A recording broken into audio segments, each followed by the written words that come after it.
Hi ಎಲ್ಲರಿಗೂ ನಮಸ್ತೆ. ಎಲ್ಲರೂ ಹೆಂಗದ್ರಿ? ಆರಾಮದ್ರಿ? ನಾನು ನಿಮ್ಮ ಗೀತಾ ನಿಂಗನಗೌಡ್ರು. Welcome my channel. ನನ್ನ ಚಾನಲನ್ನು ಸಬ್ಸ್ಕ್ರೈಬ್ ಮಾಡಿರಿ, ಶೇರ್ ಮಾಡಿರಿ. ಇವತ್ತು ನಾನು ಮಾವಿನ ಹಣ್ಣಿನ ಸೀಕರಣೆಯನ್ನು ಯಾವ ರೀತಿ ಮಾಡೋದು ಅನ್ನೋದನ್ನು ಹೇಳ್ಕೊಡ್ತಾ ಇದ್ದೀನಿ. ನೋಡಿರಿ, ಈ ರೀತಿಯಾಗಿರ್ತಕ್ಕಂಥ ಆಪೂಸಂತ ಜಾತಿಗೆ ಸೇರಿರ್ತಕ್ಕಂಥ ಮಾವಿನ ಹಣ್ಣಿಂದ ಸೀಕರಣೆ ನಾವು ಮಾಡಿದ್ವಿ. ತುಂಬ ಚೆನ್ನಾಗಿ ಬಂದಿತ್ತು. ನೋಡಿರಿ, ಈ ರೀತಿ ಅದನ್ನು ಏನು ಮಾಡಬೇಕಂದ್ರೆ ಹಣ್ಣನ್ನು ಕ್ಲೀನಾಗಿ ತೊಳ್ಕೊಂಡು, ಮೊದಲು ಕೈಗಳನ್ನು ಶುಚಿಯಾಗಿ ತೊಳ್ಕೊಂಡು, ಆಮೇಲೆ ಹಣ್ಣುಗಳನ್ನು ಕ್ಲೀನಾಗಿ ತೊಳ್ಕೊಂಡು ಅದನ್ನೇನು ಮಾಡಬೇಕು, ಇಡಿಯಾಗಿ ಹಣ್ಣುಗಳನ್ನು ಏನು ಮಾಡಬೇಕು, ಕೈಯಿಂದ ಸ್ಮ್ಯಾಶ್ ಮಾಡಬೇಕು. ಭಾಳ ಚಲೋ ಬರ್ತೈತಿ. ಯಾಕಂತಂದ್ರೆ ಸ್ಪೂನಿಂದ ತೆಗೆದು ಹಾಕೋದ್ರಿಂದ ಚೆನ್ನಾಗಿ ಬರೋದಿಲ್ಲ. ಕೈಯಿಂದ ಕಿವುಚಿ ಹಾಕೋದ್ರಿಂದ ಆ ಒಂದು ಹಣ್ಣಿನ ತಿರುಳು ಎಲ್ಲ ಏನಾಕೈತಿ, ಬಿಟ್ಕೋತೈತಿ. ಆಮೇಲೆ ಕ್ಲೀನಾಗಿ ನಾವು ಸಹಿತ ಅದನ್ನು ಇದು ಮಾಡ್ಕೋಬೋದು, ಪೂರಾ ತಕ್ಕೋಬೋದು.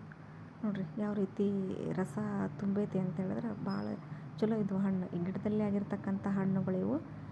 ಹುಬ್ಳಿಯಿಂದ ಬಂದಿರತಕ್ಕಂಥ ಹಣ್ಣುಗಳು ಭಾಳ ಚಲೋ ಇದ್ದವು. ನನ್ನ ಮಗಳ ಅತ್ತಿ ತೊಗೊಂಬಂದು ಕೊಟ್ಟಿದ್ರು. ಸೊ ಆ ಹಣ್ಣಿನಿಂದ ನಾವು ಸೀಕರಣೆಯನ್ನು ಇವತ್ತು ಮಾಡಿದ್ವಿ. ತುಂಬ ಚೆನ್ನಾಗಿ ಬಂದಿತ್ತು. ನೀವು ಸಹಿತ ಸೀಕರಣೆ ಸೀಸನ್ ಇದು. ಎಲ್ಲರ ಒಂದು ಫೇವ್ರೆಟ್ ಸೀಕರಣೆ ಸೀಸನ್ನು. ನೀವು ಸಹಿತ ಮಾಡಿ ಇದನ್ನು ಊಟ ಮಾಡಿರಿ ಅಂತ ಹೇಳ್ತಾ ಇದ್ದೀನಿ. ಯಾಕಂದರೆ ಎಲ್ಲರೂ ಸಹಿತ ಈ ಒಂದು ಸೀಸನ್ನಲ್ಲಿ ಒಂದು 2-3 ಸಾರಿ ಸೀಕರಣೆಯನ್ನು ಮಾಡ್ತಿರ್ತಾರೆ. ಅದಕ್ಕಾಗಿ ನೀವು ಸಹಿತ ಮಾಡ್ಕೊರಿ, ಊಟ ಮಾಡಿರಿ. ನೋಡಿರಿ, ಈ ರೀತಿ ಏನು ಮಾಡಬೇಕು ಅಂತಂದ್ರೆ ಎಲ್ಲ ತಿರುಳನ್ನು ನೀಟಾಗಿ ಏನು ಮಾಡಬೇಕು, ಅವರು ರಸವನ್ನು ಬಿಡಿಸ್ತಿದ್ದಾರೆ. ಹಿಂಗೆ ರಸ ತೆಗಿಬೇಕು. ಈ ರೀತಿ ಏನಾಗುತ್ತೆ ಅಂದ್ರೆ ರಸ ಬಂತದು. ಈಗ ಬಂದ ಮೇಲೆ ಏನು ಮಾಡಬೇಕು, ಇದಕ್ಕೆ ಬೆಲ್ಲದ ಪಾಕವನ್ನು ಮಾಡಿ ಇಟ್ಕೊಂಡಿದ್ರೆ ಆ ಬೆಲ್ಲದ ಪಾಕವನ್ನು ಏನು ಮಾಡಬೇಕು, ರೆಡಿ ಇಟ್ಕೊಂಡು ಅದನ್ನು ಏನು ಮಾಡಬೇಕು, ನಾವು ಸೇರಿಸ್ಬೇಕು. ನೋಡಿರಿ, ಈ ರೀತಿ ಏನು ಮಾಡ್ತಾರೆ ಅಂದರೆ ಉಳಿದಿರ್ತಕ್ಕಂಥ ಆ ತಿರುಳು ಮತ್ತು ಸಿಪ್ಪೆ ಅದನ್ನೇನು ಮಾಡ್ತಾರೆ, ಮತ್ತೊಂದು ಸರಿ ನೀರಲ್ಲಿ ಚೆನ್ನಾಗಿ ಕಿವುಚಿ ಏನು ಮಾಡ್ತಾರೆ, ಅದನ್ನು ಮತ್ತು ರಸವನ್ನು ತಕ್ಕೊಳ್ತಕ್ಕಂಥದ್ದು.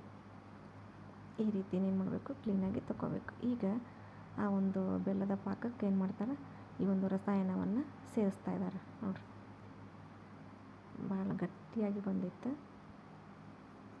ಊಟ ಮಾಡಿದ್ವಿ, ಸೂಪರ್ ಆಗಿತ್ತು. ನೋಡಿರಿ, ಈಗ ಅದಕ್ಕೆ ಏನು ಮಾಡಬೇಕು ಅಂದರೆ ಬಾಳೆಹಣ್ಣನ್ನು ಹೆಚ್ಕೋಬೇಕು.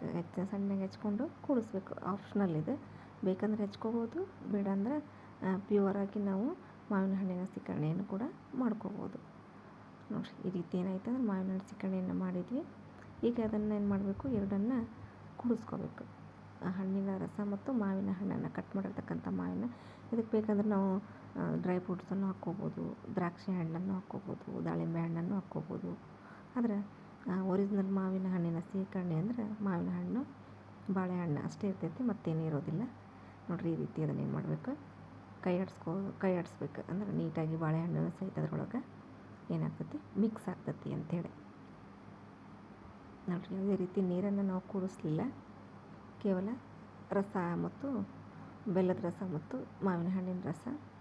ನೋಡಿರಿ, ಭಾಳ ಚಲೋ ಬಂದಿತ್ತು. ನಾವೆಲ್ಲರೂ ಸಹಿತ ಊಟ ಮಾಡಿ ಬಂದು ಊಟ ಮಾಡಿದ್ವಿ. ನೀವು ಸಹಿತ ಊಟ ಮಾಡಿರಿ ಅಂತ ಹೇಳ್ತೀನಿ. ನಮಸ್ತೆ.